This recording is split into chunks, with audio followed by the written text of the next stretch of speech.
Do you love big numbers and like to turn your card sideways? Then this is the video for you.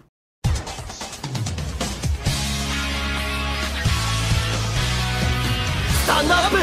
Vanguard!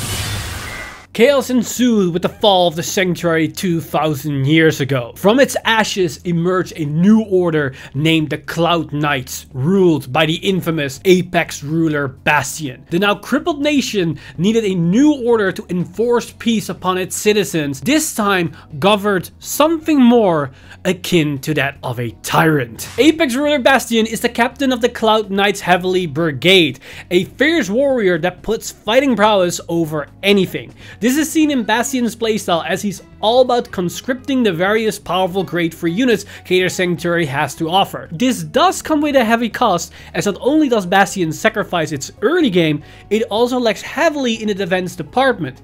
But what it lacks in defensive options, it compensates for the sheer amount of offense capabilities that Bastion holds. Bastion has a passive ability which allows him to empower all the grade 3s on the board, including himself. This makes them hit magic numbers if Bastion goes up against a grade 2 Vanguard, or makes really good 23k numbers when boosted by an 8k grade 1. But Bastion's true power comes out during the battle phase, as his second ability allows him to restand one of his units the moment that he hits a grade 3 in its drive checks. But not only that, the resended unit also gains an additional 10k power, which then allows him to overcome any potential defensive trigger. Now, as you would expect from Bastion, the main support cards around him are all going to be grade 3s. And from the set 1 support wave, there is a known big 5 of cards that will probably be included in almost every single Bastion build. Arguably, the best among those 5 is Grand Heavily Sword Eldon. This is an amazing beater that can become a solid 20k attacker on a Bastion turn, but more importantly, that power increase will stay if it's restand, so the second swing is an additional 5k extra power. But the main application around this card is the sheer amount of draw power you're going to generate for the deck. And if you feel lucky, you might accidentally hit it off the right line ability from Fort, and if they rushed you in the early game, you can use this on your second turn and then rush them immediately with grade 3s. The second card of the big 5 for Bastion is Knight of War Damage Fossado. This is your resource engine and the option to put pressure behind your multi-attacks, as every single time you attack with it, your opponent is probably going to have to guard the attack, otherwise you can generate the resources you're going to need for Eldon, but also for another very important card. But on top of that, its protection effect is also very powerful, especially in a format where most decks have some type of pinpoint removal, and having the ability to have some sticking power to the board is something that will definitely help Bastion to secure late game potential. But that other card that I was referring to is yet another card of the big 5, which is Darkstrain Dragon. This is our soul blasting card, which allows us to put our grade 3s to absolute maximum capacity, as now we can use them as boosters on top of the fact that they're going to be solid attackers. That, including the extra power buff that Bastion gives to the entire board, means that we can make solid 30k columns on every single attack if we have a full field of grade 3s. Now, to facilitate the 2 Soul Blast for Darkstrain Dragon, we can rely on Fossado, but that's not consistent enough. To make it more consistent, we have yet another card of the big 5, which is Knight of Broadaxe Refluke. This is our Soul Charge engine that also synergize with the grade 3 package, as it's yet another grade 3, but more importantly, it can also give one of our units an extra 10k power, as all our units are going to be grade 3, so that condition on Refluke doesn't really hurt Bastion all too much. And because we can restand our units, that extra 10k power will probably result in actually plus 20k power on the overall attacking numbers. So this is a very good card for those extra aggressive push turns. And then the final card of the big 5 for Bastion from the original support wave is our defensive option in the form of Actual Analyst Kokobiel. This is basically to compensate for the fact that we run so many grade 3s, as that means we sacrifice shield power. It does force us to have a certain setup to make the card worthwhile, but at the very least, it will most likely be at least a 5k shield, which is similar to any grade 1 and grade 2 that any other deck is playing. Now, that said, there is also a new addition that is being seen as a generic staple card for most Bastion builds in set 2. That card being the brand new grade 3 normal order, Form Up, O Chosen Knights. This is a great generic card that not only allows us to cycle through a deck, give power to the board, but more importantly, it allows us to give our Vanguard an extra drive check, which increases the consistency of actually hitting a grade 3 in our drive check, or to just increase the overall triggers that we're going to hit on those drive checks as well.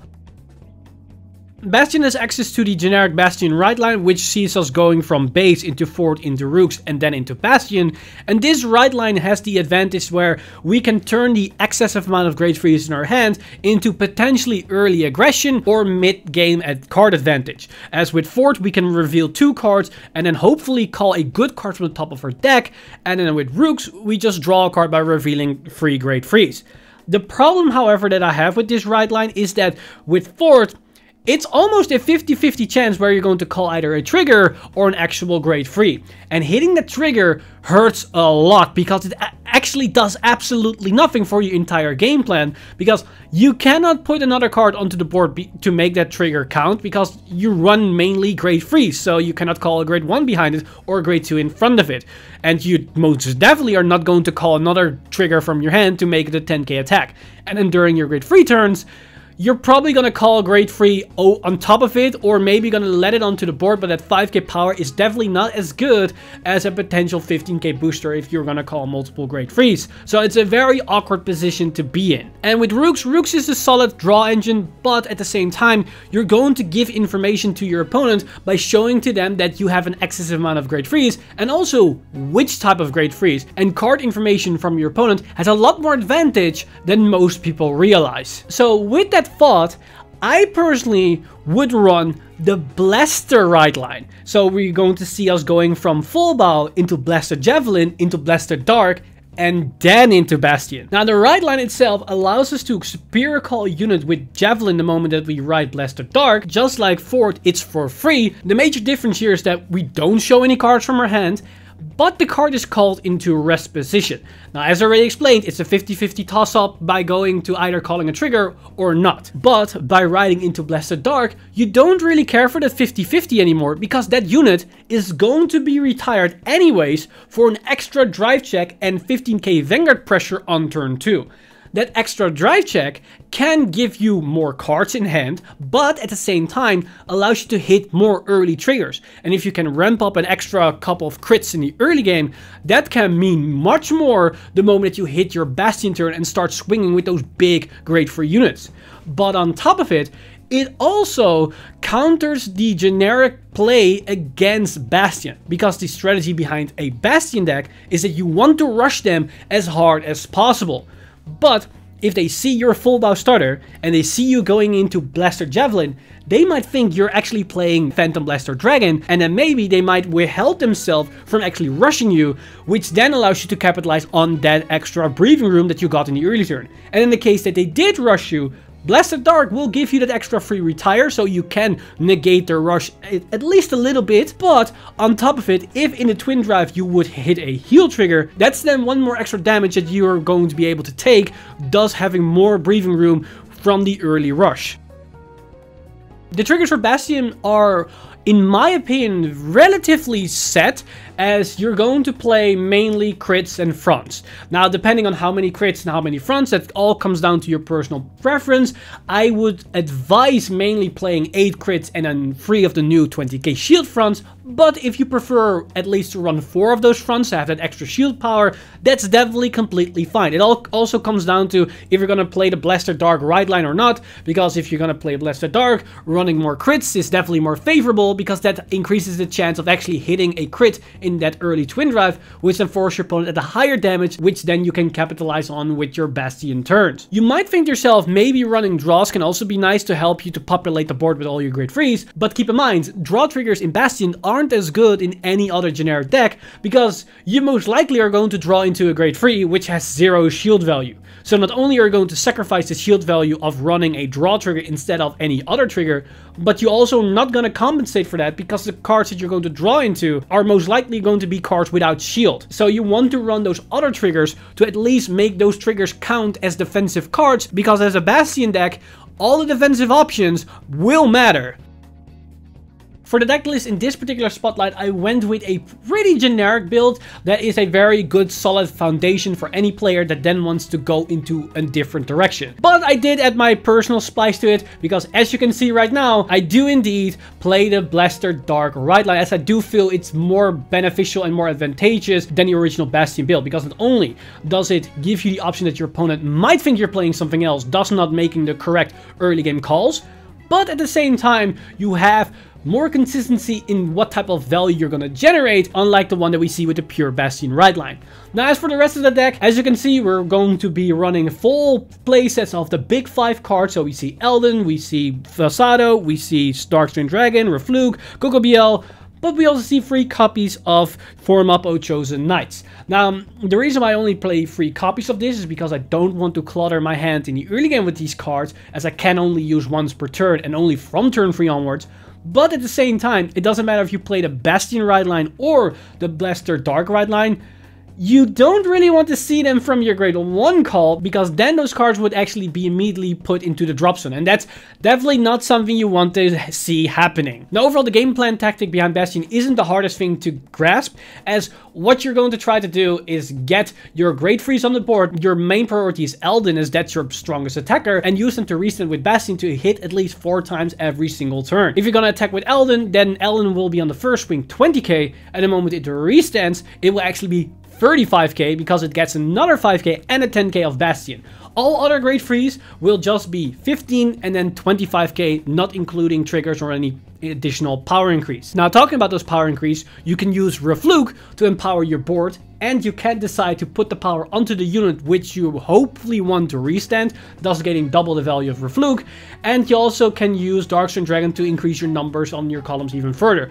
But with Darkstrain Dragon, I have to advise to be very careful of knowing when to use it or not, because using 2 soul can sometimes be very tricky, and there might be scenarios where you cannot replenish the soul to use its skill twice in a game. If you don't see your Falsados and they don't hit, you don't generate the soul. If you don't see your Reflugs, you cannot generate soul. And if you don't see your Persona Rights, you can also not generate soul. Yes, those are a lot of options, but it's definitely possible that you don't see them in time where it matters when you have a Darkstrain Dragon available to you. So be careful when to know and when to not use Darkstrain. If your opponent's at low damage, maybe it's not that useful to use that extra power increase, but if your opponent's at 4 or 5 damage, maybe pushing those numbers even higher might actually be beneficial, as it forces your opponent to waste more guard. And if you really want to force your opponent to waste guard value in the early game, you might want to consider using Falsado as the recent target, even if you have an Elden at your disposal, because if Falsado attacks twice, those are 2 attacks that your opponent has to guard if they don't want to give you that counter charge or that counter blast. And with Elden, as well as the New Order and Darkstrain Dragon using those resources,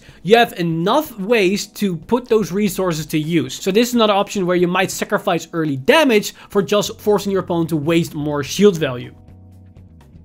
Now, of course, this is far from the only way how you can build Bastion. As I already explained, you can opt to go for the pure Bastion Ride-Line. You can change the way how you want to play your triggers. Maybe you don't even want to play heals and you just want to go full aggro triggers with only fronts and crits. That could also be an option. But even in the actual main deck grade 3 lineup, there is actually a lot of flexibility.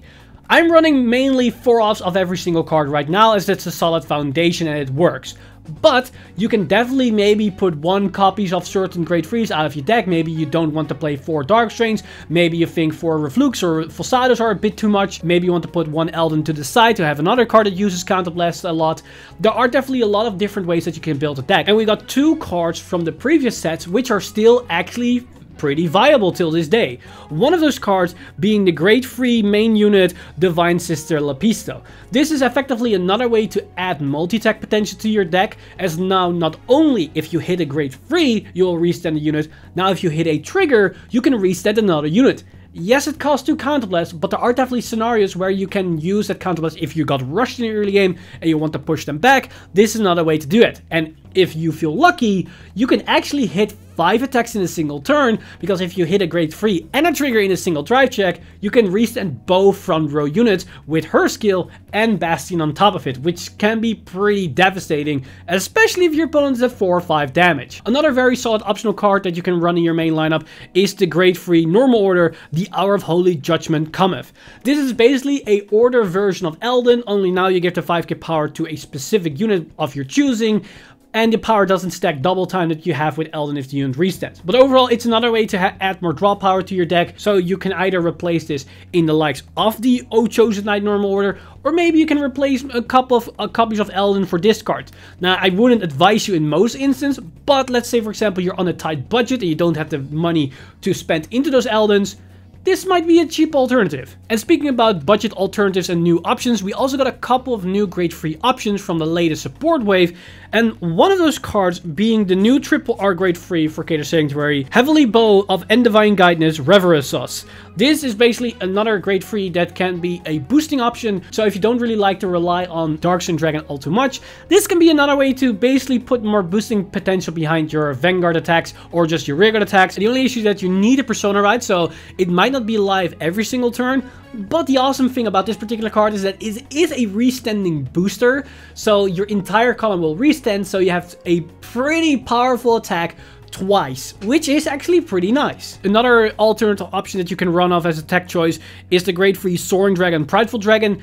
This is just like Reveresos, a card that relies on you Persona riding to actually get the value of this card, because you don't really want to use its skill for just the draw power.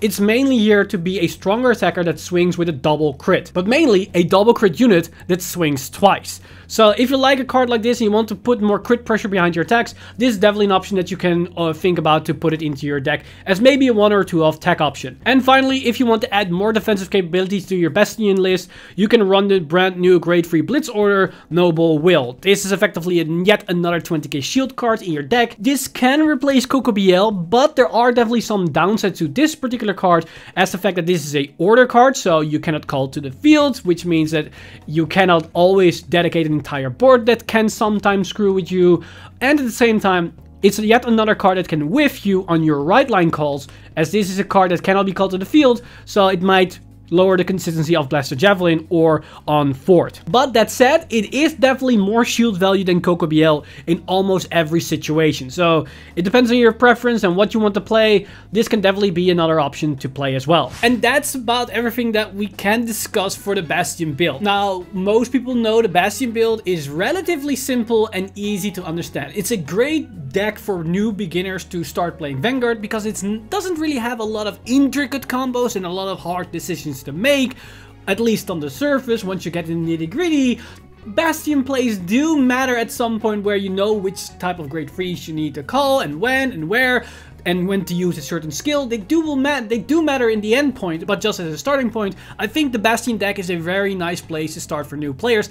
And at the same time, it is currently one of the strongest deck in the meta, so if that player wants to transition into actually becoming a competitive player, they already have the deck to do so. So even though a lot of players give this deck flack, myself included, I do understand the value that this deck provides and brings to the table as Vanguard as a whole, as it's a very nice starting point for new players, while also providing them with a competitively viable option that is a good training wheel, and that allows them to then go into more complicated decks like Bruce. Especially set 2 Bruce. I don't recommend that for any new players, because that would be a nightmare with what Leonard brings to the table. But with that said, I want to give a huge shout out to my Patreon supporters over at patreon.com/VanguardInsider. You guys are amazing. If you do want to support the channel or everything that's happening on the channel, you can simply go to patreon.com/VanguardInsider and become a Patreon today. But with that said, I've been Mr. Time Leap, and I see you guys in the next one!